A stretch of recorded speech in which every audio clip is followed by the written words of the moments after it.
Ministry of Steel Development has lamented the federal government may not be able to fund Ajaokuta Steel projects through budgetary provision except through private capital investments.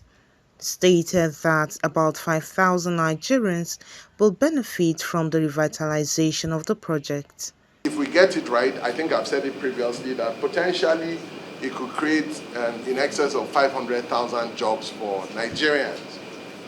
And Mr. President has said that, we should not necessarily wait for a big bang approach and try to solve all the problems at once.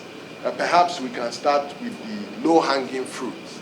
Hence, conversations are ongoing to raise private money. Again, the strategy that we've deployed is to raise private money because I remember that we had tried to raise money through the budgeting process, but that was proving a little bit difficult because of paucity of funds and competing needs for resources of the federal government. So we thought that, while we're still working on that, because no option is off the table, we can look for private money, private capital.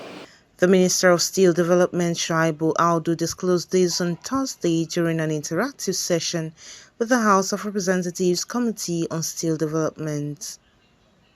It stated that the minimum required funds for the revitalization of Ajaokuta Steel Company is about $2 billion that could rise to as well over $5 billion, which will cover not just the costs, but equipment and things that has to do with the infrastructure.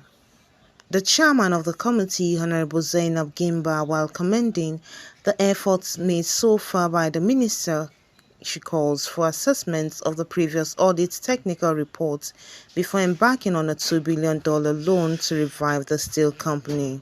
We know Ajaokuta Steel Company cannot be run by the budget.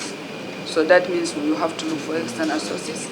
And these external sources, as you vividly mentioned, we are looking at the external infrastructures, we are looking at the raw materials, we are looking at the rehabilitation of the plant itself, and we are looking at human capacity building.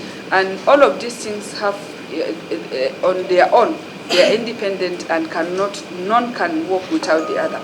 So, and then the issue of this 2 billion naira loan, $2 billion loan. Don't you think the federal government is in a haste to do that? Because the technical audit report is not on ground yet.